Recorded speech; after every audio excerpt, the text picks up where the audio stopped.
All right, everyone. Welcome once again to the Faces of Business. I am your host, Damon Pistolka, and I am very excited for our guest today because we have Noah Graff here. We're going to be talking about serendipity strategies for business success. We got Noah is from Graff Pinkert. They are a used CNC. I'll let you explain it better than I. Machinery dealer. You're also the host of the Swarfcast podcast. Welcome, Noah. Thank you. Thank you so much for having me. This is really interesting. I have never done a live podcast before.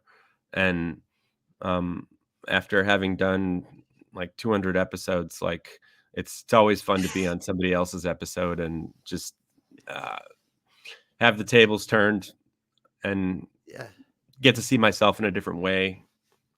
So yeah. I really appreciate you having me. Let's get it started. What do you got, Damon? Well, so tell me a little bit.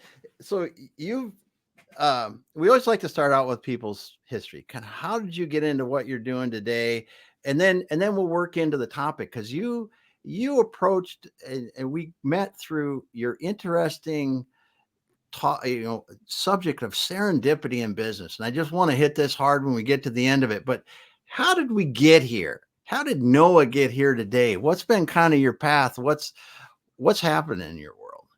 Yeah, well, I guess that's that's all about serendipity, one thing leading to another. Yeah. So I work in a family business, um, buying and selling used machine tools. People ask how I got into it. The first answer is nepotism. Um, this It just happens sometimes. it happens so it just so happens that my grandfather started this company, Graff Pinkert, Very 80 years ago. And then my father and my uncle were in the business. My uncle, he's in a different business now, but it always been something. I'd been around, hadn't known what I was going to do for a while. And then in college, I majored in film. I made some documentaries. I was sort of interested in getting into that. And meanwhile, my dad, who has a master's in journalism, he had combined his two passions of the machinery business and um, and writing, and had started his own B2B magazine about our industry, the specifically the turn parts, the screw machine industry. And so it's 2005, and I'm 25, and I'm trying to figure out what I want to do. Um, and he lures me in. He's like, "Look, you know, broadband is coming." He was like about 2 years ahead of his time.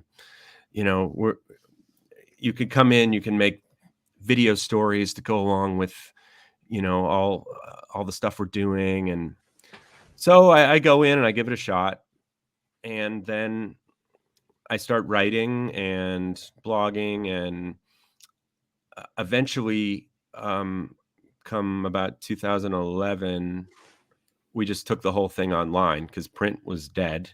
and Mm-hmm. and so we had it online. We were blogging, etc. Um, and then about 5 years ago, I started Swarfcast, which is a podcast about the same stuff we talk about with Today's Machining World. That's the name of the magazine. Mm-hmm. Used to be a magazine, now it's a blog. And we're very into stories of people in the business and speaking our mind about whatever we think our listeners, readers would be interested in. My dad writes a blog every week, and we send it out to a zillion people, and then I put out a podcast and or sometimes a blog. Um, Mm-hmm. and we interview shop owners and people who um, we feel like are going to help them in their business, people in specifically the machining business, the turn parts business. And so, I do that maybe 10 to 20% of my time. And then the rest of the time, I buy and sell used machinery around the world. And I like to call myself a treasure hunter. Yeah. It's I people ask me how'd you get that idea of treasure hunter, and so it was about 2008, 2007. I was going in through a transition in my life. Not that I'm not still, uh, and I was seeing an analyst, and he, at the same time, I was making a documentary about all of the Chicago locations of Ferris Bueller's Day Off. So I was going to all the Chicago locations and like recapturing the magic of the film. And you can watch the whole thing on YouTube. It's called Saving Ferris. And Oh man, I'm going so, to.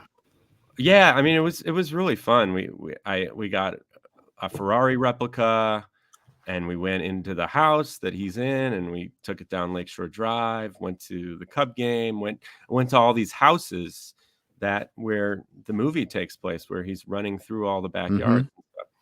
So I'm telling my analyst this, and he's like, well, you're a treasure hunter, just like all this stuff that you're doing, you're scouting your locations. You're going around the world looking for interesting machines that are undervalued, that are, in crazy places. And, it creates so much better of a romantic framework in your head versus, I go and I buy dirty machinery from 50 years ago that nobody wants, and then I sell it to somebody else for more money than I bought it for, which is also true. But it's more fun to be a treasure hunter, and I think when you have that in your mind, it can change the tone. It can change the way you go about things, and when I connect with other dealers, I call them on the phone and I go, so do you got any treasure? What do you got for me today? Yeah. And so that's what I do. A lot of our business, you mentioned serendipity, I think, in the introduction, and this is a word my dad always liked to use. One thing leads to another. You just sort of feel like you're getting lucky, Yeah. and then I interviewed a guy for our podcast, for Swarfcast.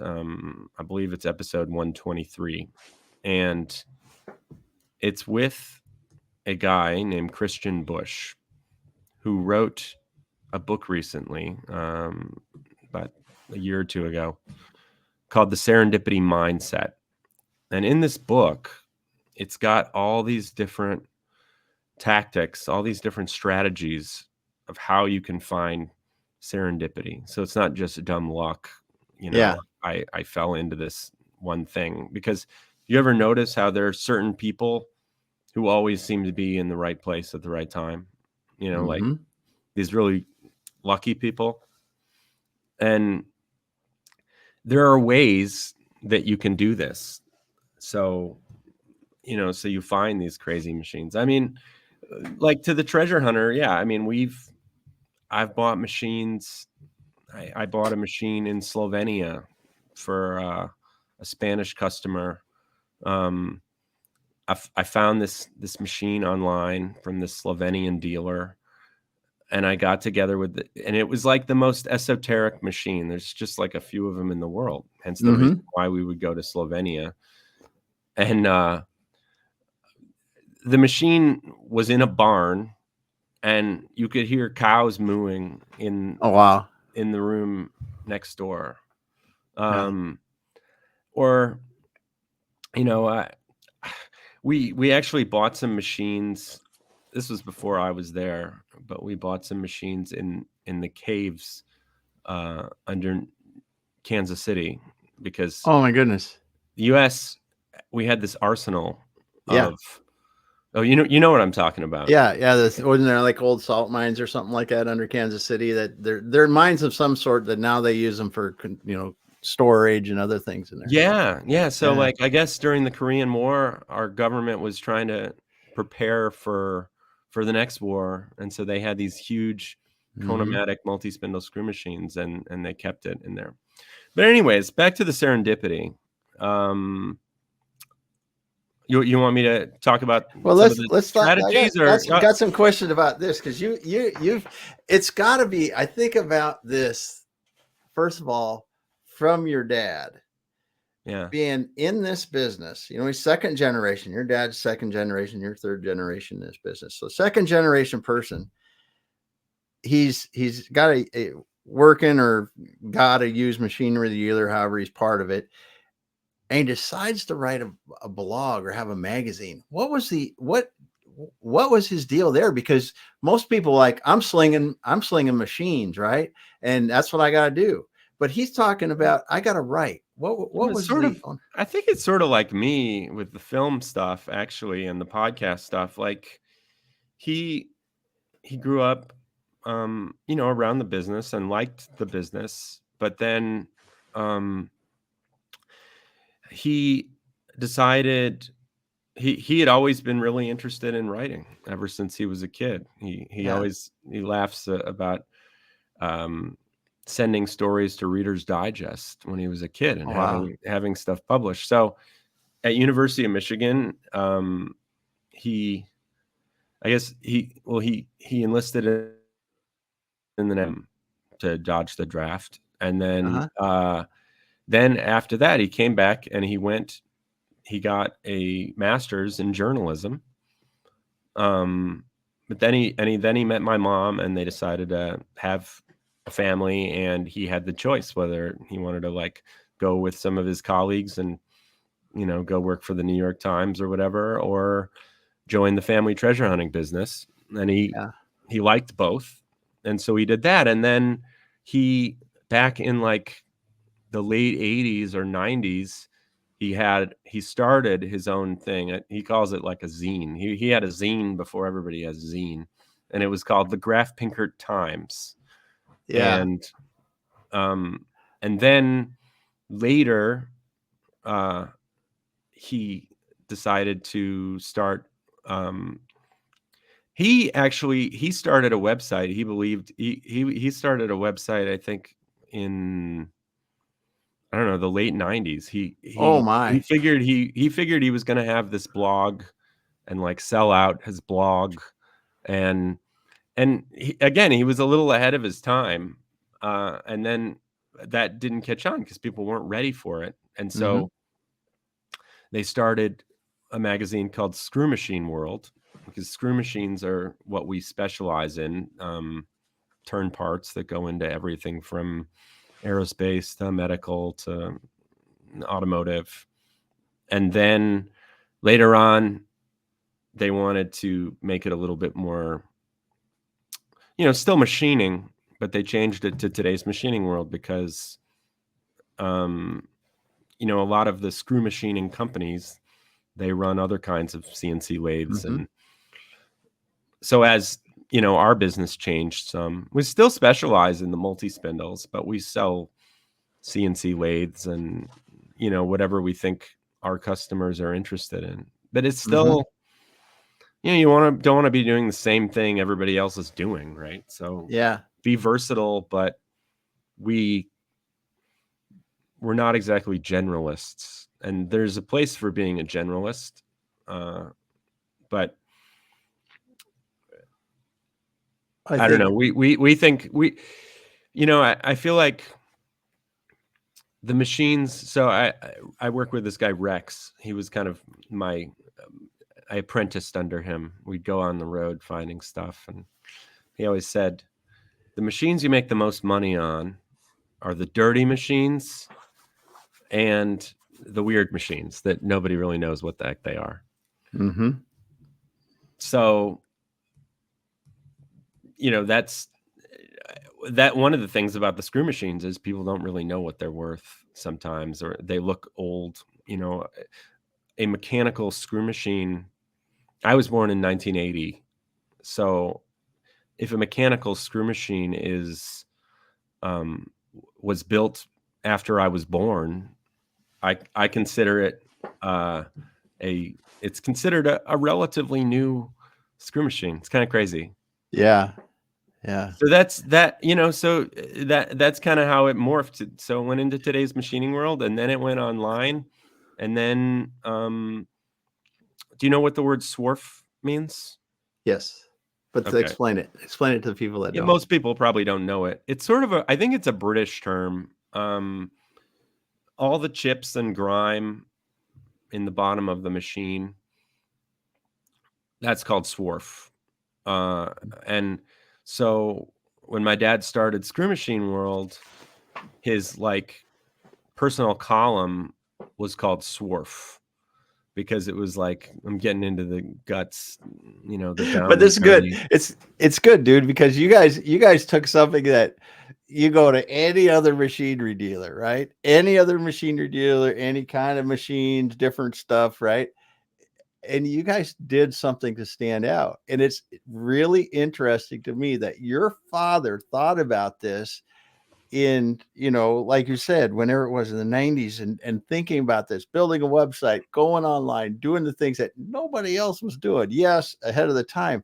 But what has carried throughout, and we'll continue to talk about it here, is that differentiating factor. Both you're specializing in equipment, and you have something that you're connecting with people in the industry through today's machining world. I think, yeah, you totally hit it. The thing is, I think both of us, could we make more money? Maybe, if we didn't do the other stuff, because it takes quite a bit of our time. Yeah. I don't know, maybe, but if you have something that you're passionate about, that keeps you in the game, it we do it for that. I think we do spend a lot of time. Some of the people in our company probably get annoyed because they see us working on stuff like that. But it does it it is a part of the business. A lot of people eventually say, oh, finally one day they buy a machine and they go, oh my God, I've been following you for 20 years. And Yes. we've gotten into this buying and selling companies now, machining companies. And we sold one this year, and the guy called and said, the reason I went with you was because I heard your ad on your podcast that you guys do this. So I was like, all right, 5 years of the podcast, and now we sold the company, which Damon, I'm sure, that would probably really get your juices flowing. Well, it's you guys have done something. You've built a community around today's machining world that is around your business. It helps to differentiate you and create advocates for your business. I'm sure you get people because of this long-term, you're there. Graff Pinkert is there. They got today's machining world. You get people calling you up all the time that have machines. I'm sure that they've heard about you. They got a machine. They want to get rid of it, or they want one. Yeah. I don't know if it's really, if they call, because it does give us credibility. It does. But I mean, I'm just being honest with you. I don't know if, I feel like people call if they think that you have something that they want to buy or they want to sell. They might call for advice because they've seen it, and maybe somebody who has a venture and they want to work with us. But usually it's, I mean, that's what's on the damn website. Whether they, but I do think, it's part of the whole serendipity thing. Again, I mean, it is totally, it's all connected, and I think it connects us mentally also. It keeps us in the game. It keeps our heads right. And so that's the story with that. Yeah. So you talked about this. What is one of the big nuggets that you found in your treasure hunts that sticks out in your mind? You talked about the one in Slovenia. You talked Okay, about the I got a Germans good against. one. Okay, Yeah. I got a good one. But before I get to that, I want to tell you what some of the strategies are, and then that'll lead into some of these Oh, very cool. Yeah. treasure hunting things. So, okay, so and I didn't make this up, but I've really made a study of this guy. His name is Christian Bush, and so he's got several things. One thing he likes is it's called serendipity bombs. So, say you are looking for something. Say you're looking for uh, you have a couple dream guests that you want on your podcast. You rather than just like email one or contact one, like email 6 of them because one might stick. It seems like a very simple thing, like it's a numbers game, but it's like, bombing in football. You just Mm-hmm. throw it up and sometimes really good things will happen. Yeah. So that's one thing. Pretty obvious. Another thing is called serendipity hooks, and this is one of these gold things that really it changes your mindset and then it creates discovery. So a good this is where you say things in your conversation that trigger new things happening, triggers magic. So for instance, if somebody asks me what I do for a living, I mean, first, I don't know if I don't know if I love that question. Anyways, I don't, but anyways, if somebody asks me what I do for a living, rather than just say, oh, I'm a machinery dealer, first of all, if I say that, everybody's just going to go, huh? You know? So I say, well, I'm a used machinery dealer. I'm also a podcast host, and I'm also really into salsa dancing. I've been doing it a long time, but now lately I just haven't had that much time to do it because I have a 1.5-year-old son who just keeps me really busy. So all of a sudden you have 4 or 5 things to talk about.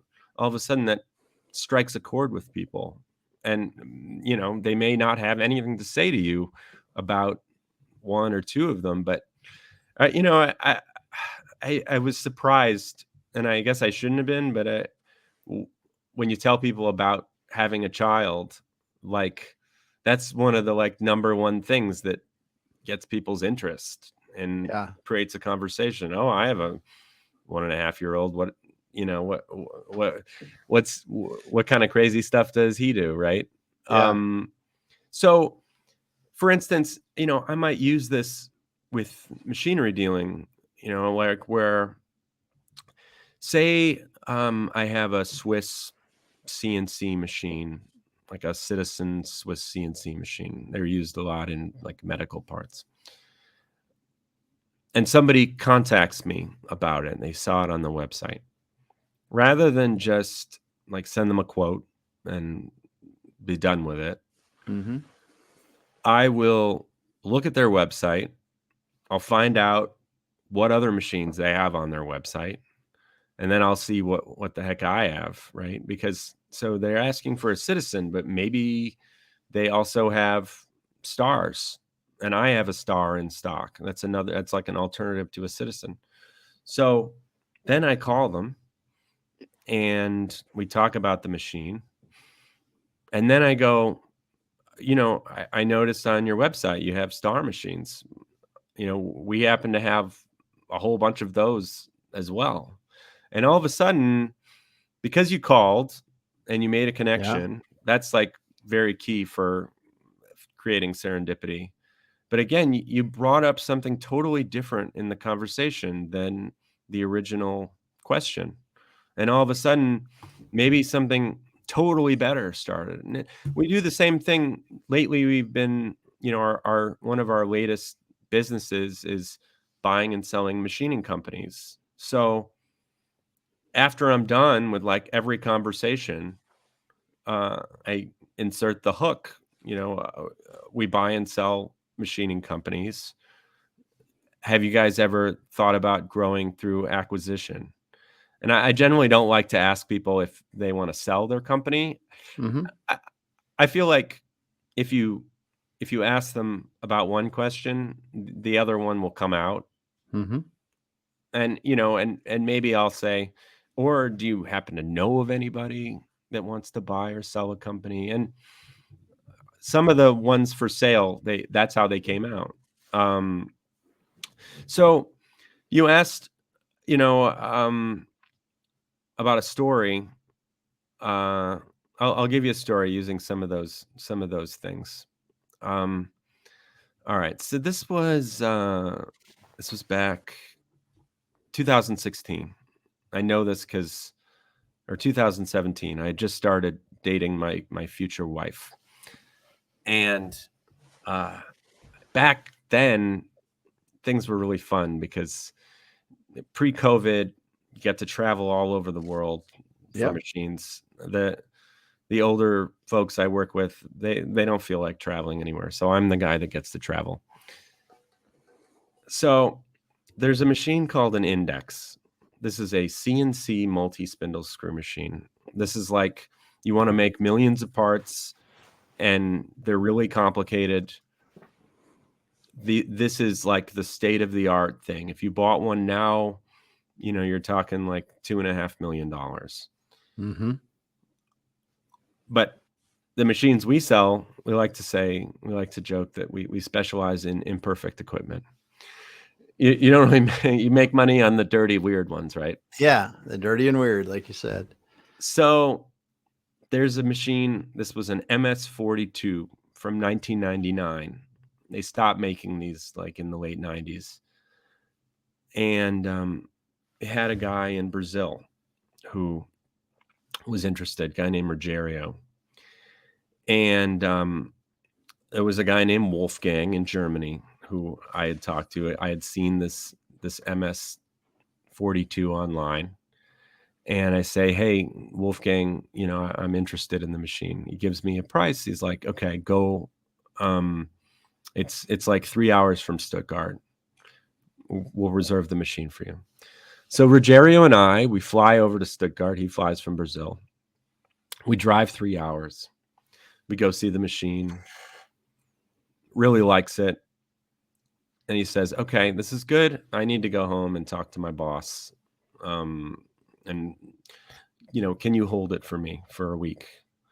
And I said, look, I'm happy to hold it for you, but I know in this business when people hold things, that it's not exactly a hold. And so he goes home. I go back to Stuttgart. Next morning, I call them to make sure the machine is reserved. I'm lying in bed. I call him and he says, sorry, the machine's been sold. So, flew all over. Yeah. And it works for the guy from Brazil, right?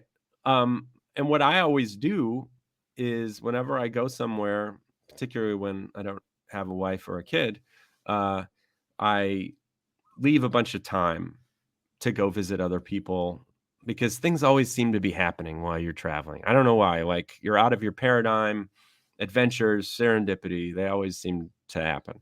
Mm-hmm. So I'm lying in bed. I'm just like, all right, I decide to, at the time, I didn't really know what it was, but I throw a serendipity bomb. I call my friend Javier, the same guy who went and bought the machine from Slovenia. He's our best index customer, and he's in Barcelona, Spain. I call him, and I said, hey, Javier, do you have anything you wanna sell? And he goes, well, actually, we have like 3 MS-42s, from like 1999. And that was like, oh my God, like, this is crazy. I'm getting on a plane. I'm going to Barcelona right now, which no offense to Stuttgart, but Barcelona is like, A lot more fun. amazing. So Yeah. go to Barcelona, check out the machines. They look good. I call Rogerio. Rogerio's like, these look good, but I have to, I need a couple weeks to come back. This time I was able to get a hold because I know them pretty well. So I get a hold, and then my wife, she just so happened to have lost her job. And she didn't really like that job anyways. So, it sucked, but it was a good thing in the end. Yeah. So I was like, well, look, I have to go back for these machines, and you don't have a job right now. Why don't you just come with me?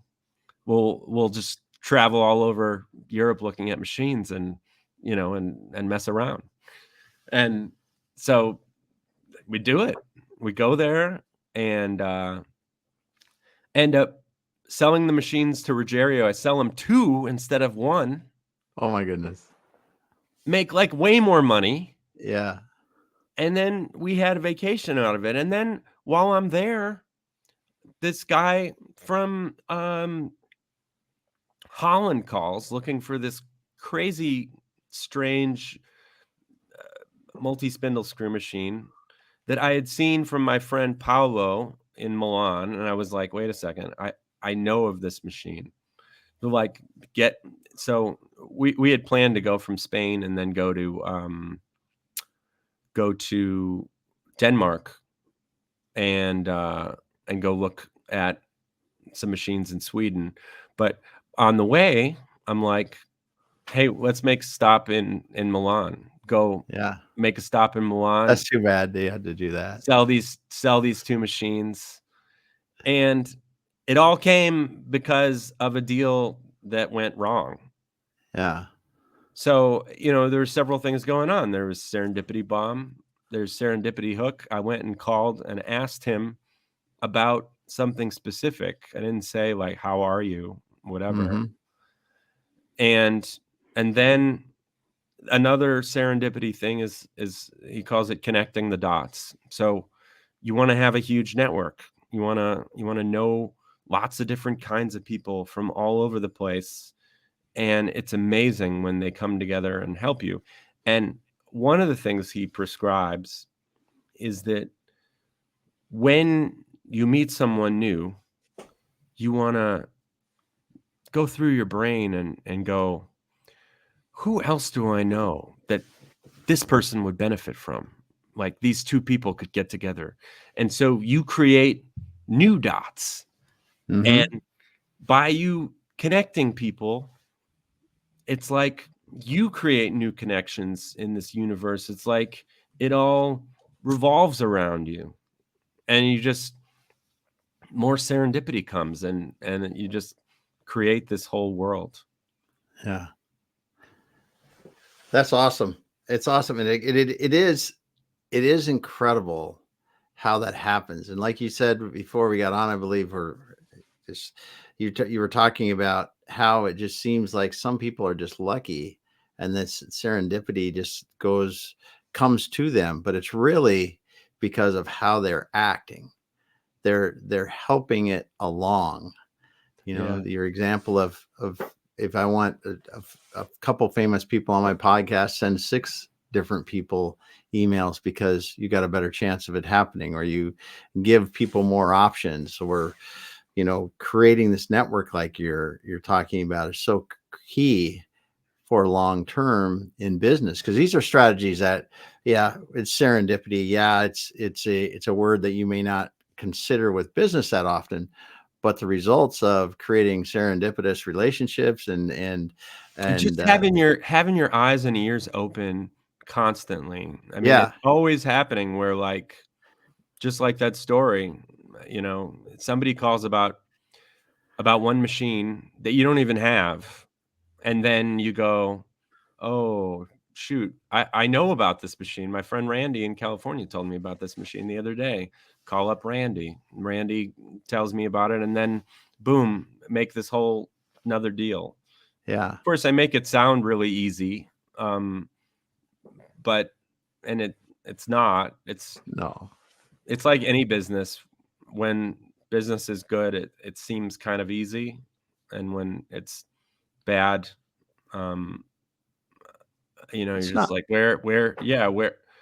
Then you really have to like dig deep and keep looking for the serendipity, because it's there, I guess. It just, Gotta keep searching for it. you have to keep Okay. searching for it. Yeah. Yeah, it is.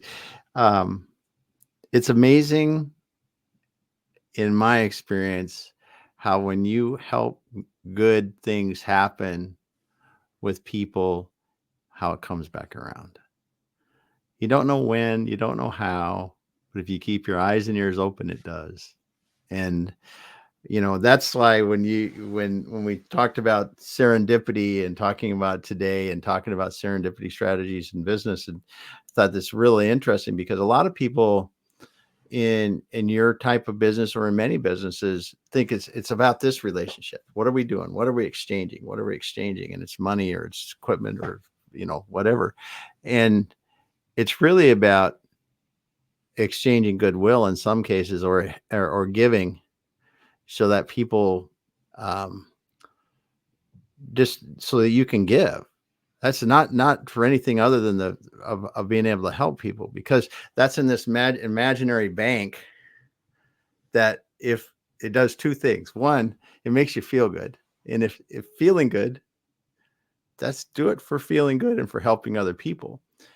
Two, is maybe it will, maybe doesn't need to, because you've already got one benefit. You feel good because you help somebody. But that second piece that does come around every once in a while, you go, holy heck, this is connected. I mean, literally before we got on, and I would say that literally before we got on, you and I talked about this a long time ago about having you come on the Faces of Business. In between the time we talked about that, I got contacted by a company that I can't help, but I know that you probably can, or you have a much Total better chance. total serendipity. Yeah. And I'm like, dude, I gotta get you in touch with them. We got to do this thing. Cause it's like this stuff happens. And like you said, you build your network of great people, you do these things, and it comes around. It's just so cool because a lot of people get stuck on, we gotta do business this way. We're trying to get, and it just doesn't work that good. It's not nearly as much fun. It's not as much fun. Yeah. I do you find though, it, not to get negative, but I mean, there are certain people in our business, a few, that are just rotten, and they will do anything they can to steal from you, to screw you over. And these guys are survivors. Like, I go, how is it that you've been in business for 40 years? How is it that anybody trusts you? That you haven't been totally smeared? It's amazing. Yeah. I I don't think know. people, I mean, there's, again, this is just like a little negative but um there are in question, but any industry, there are people that are like that. There are people that will do things, that's beneficial to them, even though they know it's not they're beneficial just to the other person. they're just takers. They're taken. They're taken. And I know it's like, I don't know. I can't explain it either. But Yeah, I there are mean, people like, like I that. think I totally believe in everything you're saying about, like, if you give, then things will come to you. Mm-hmm. That's why I'm so, like, baffled by how these people that will just stab you in the heart if they can. They don't, and I don't even think they think they're doing anything wrong. I think they just think like that's the world, right? Like I that's what don't they've know. been taught. I don't But know. we'll keep the conversation going in like a positive Well, light. I mean, it's we are just laughing about them, but yeah. And I think I think that's, if that's their way, that's their way, man. I'm doing my way. That's the thing and I love the way you guys are doing it. I mean, all the way from your your dad starting the magazine of all things I years like how ago. you're digging deep into the origins, because I mean, the they're origin's cool because you guys were doing stuff before anybody else. And then, it's very rare that your father and you, the journalistic, the creative part that you guys like, you share that way, and you've been able to come all the way through and transition the magazine to the online to now the podcast and the other things that you guys are doing along with the magazine. It's really cool, man. And it probably happened. You didn't even realize how cool it was. It just happened. It just happened. I mean, Yeah. we do realize it's cool. Yeah. I Good. I've been, I really try to work on being present and Yeah. just my dad's 79. Mm-hmm.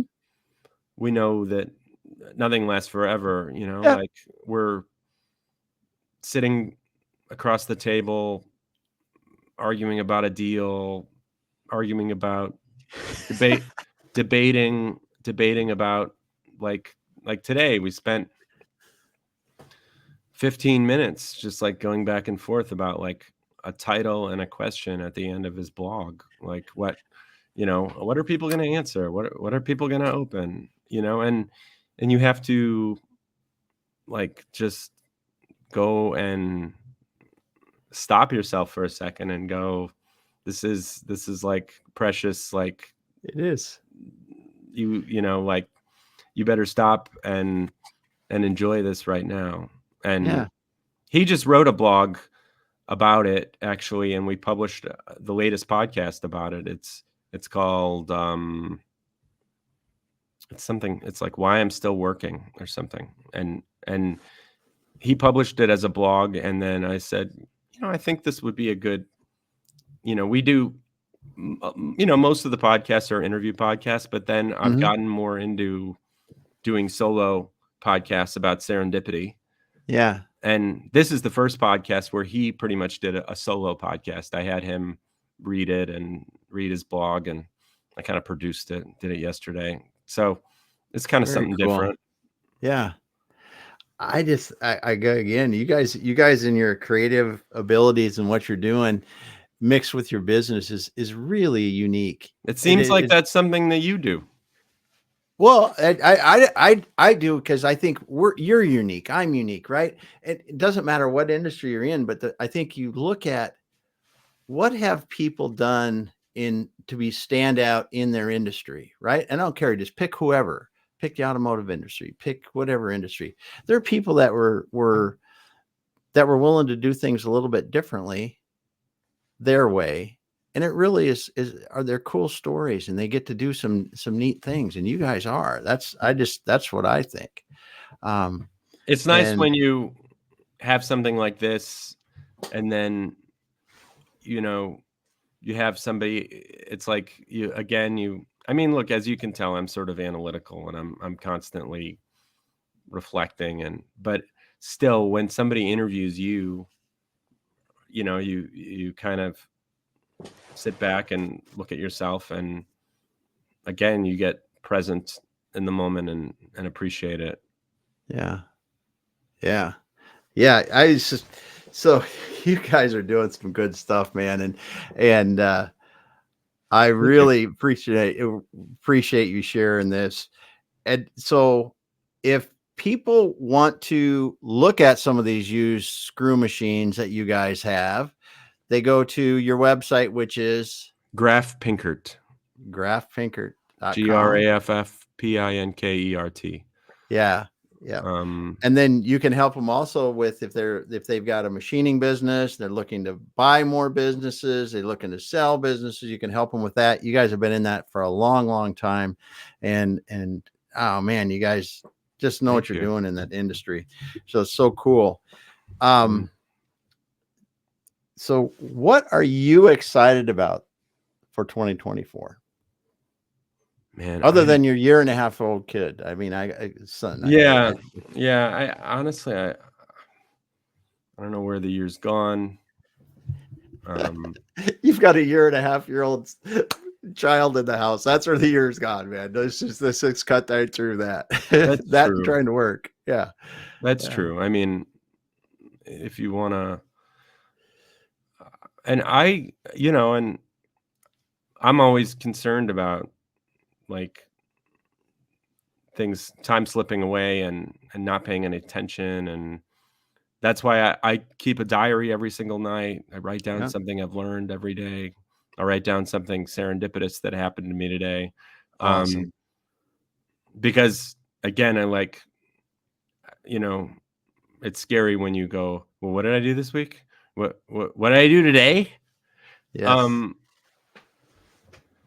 But to answer your question, what am I looking forward to in 2024? I honestly haven't even really thought about it. There you go.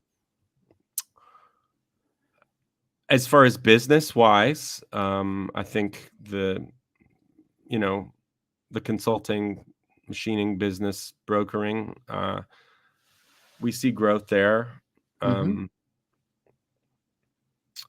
It is, yeah, my child, it's pretty amazing. That you're gonna have a great year for that. I mean, these years are just How crazy many fun. kids do you have? Dose. Dose. They're older, but it's a ball.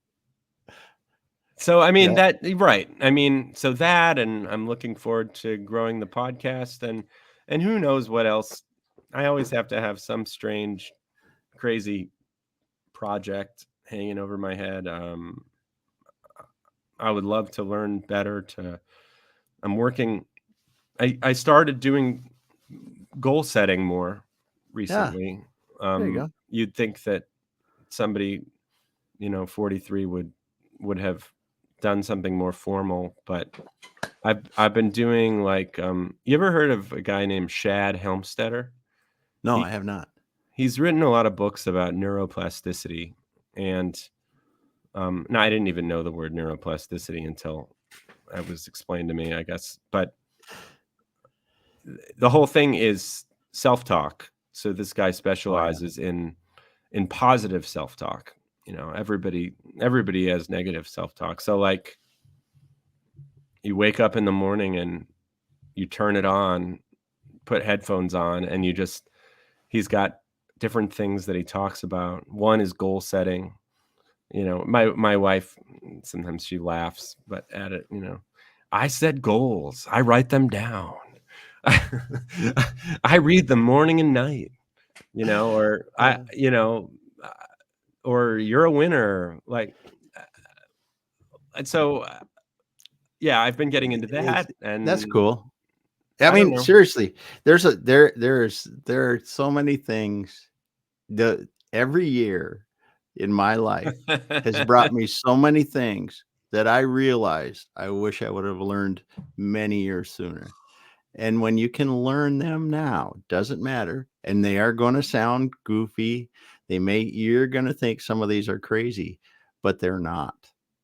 They're not. There are so many people that have experienced things beyond us, and I think it's just a great example of, you're reading, growing, continuing to try to explore new ways to be better at what you do as a father, as a person, in business. I mean, I man, like to it's think that I'm just getting started. yeah, yeah. I mean, your dad too. I mean, look at your dad.